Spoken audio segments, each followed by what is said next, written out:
Hello friends, मेरा नाम रोमिल त्रिपाठी है, एसईओ एक्सपर्ट कंसल्टेंट।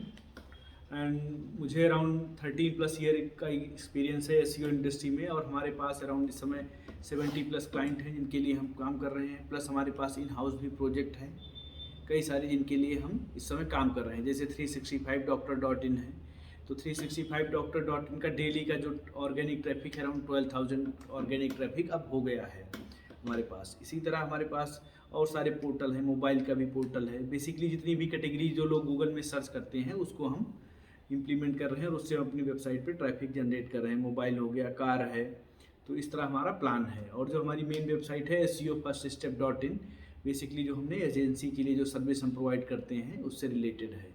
तो जो आज का जो टॉपिक है कि रिडायरेक्शन, हम हर टॉपिक पे आपको नॉलेज दे रहे हैं कि एसईओ क्या है, एसईओ में ऑन पेज में क्या क्या है, ऑफ पेज में क्या है, कंटेंट कैसे हम प्लान करेंगे। तो उसमें सबसे जो इम्पॉर्टेंट पॉइंट है मेरे हिसाब से रिडायरेक्शन।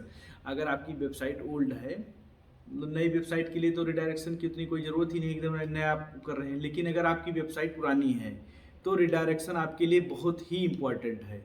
और रिडायरेक्शन का यूज कब होता है? सपोज करो कि जैसे आपकी वेबसाइट है, पुरानी वेबसाइट है, आप उसको चेंज करवा रहे हो, नए उसमें डेवलपमेंट करा रहे हो, नई डिजाइन करा रहे हो, उसको नया उसमें क्या कहते हैं को नई लैंग्वेज में आप बनवा रहे हो मान लो।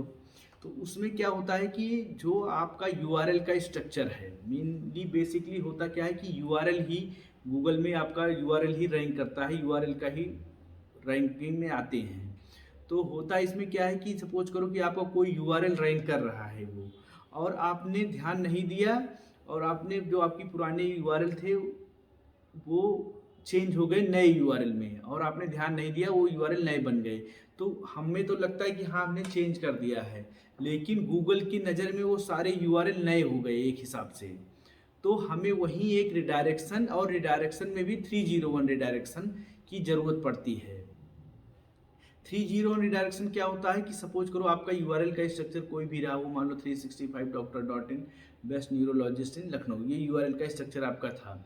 आपने उसको यूआरएल में रिडायरेक्शन किया, वो बेस्ट न्यूरोलॉजिस्ट इन दिल्ली से आपने उसको कर दिया कि न्यूरोलॉजिस्ट इन लखनऊ से बेस्ट न्यूरोलॉजिस्ट इन लखनऊ। तो बेसिकली वो यूआरएल चेंज होगा, गूगल के लिए वो एक एकदम फ्रेश यूआरएल हो गया। तो इसके फ्रेश यूआरएल हो गया और आपकी रैंकिंग ड्रॉप हो सकती है, उस समय हो जाएगी। तो हमें क्या करना चाहिए? हमें 301 रिडायरेक्शन करना चाहिए, जो हमारे ओल्ड यूआरएल हैं और जो हम नया यूआरएल बनाएंगे। तो गूगल को ये समझ में आ जाएगा कि हाँ पुराना यूआरएल स्ट्रक्चर इनका ये था और अब ये नया यूआरएल ये है। तो रिडायरेक्शन है, रिडायरेक्शन तो सबको समझ में आता है। रिडायरेक्शन में क्या होता है? 301 है, 302 है। 301 में क्या होता है? जो भी आपका लिंक जूस है, जिसपे जितना आपके उस पर काम हुआ है वो सारा आपके नए उस पर रिडायरेक्ट हो जाएगा 301। तो कभी भी रिडायरेक्शन करो आप अपने डेवलपर से, अपने डिजाइनर से, अपने प्रोजेक्ट मैनेजर से ये डिस्कस कर लो कि हाँ सर जो हमारा यूआरएल का स्ट्रक्चर है, अगर हम वेबसाइट यूआरएल चेंज कर रहे हैं, यूआरएल में कुछ इधर उधर कर रहे हैं, चेंज ऑप्टिमाइज कर रहे हैं, तो हमें उसको 301 रिडायरेक्ट करना है नए वाले में। नहीं तो आपका जो भी काम हुआ होगा वो सारा बेकार जाएगा।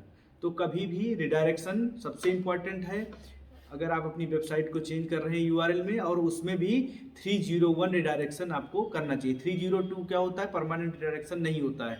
तो आपका जो भी लिंक जूस है, जो भी है, वो नए वाले यूआरएल में पास नहीं होता है।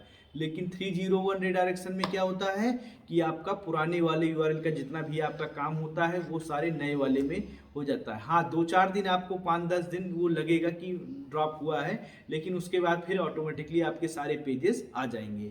तो आपको 301 रिडायरेक्शन करना चाहिए।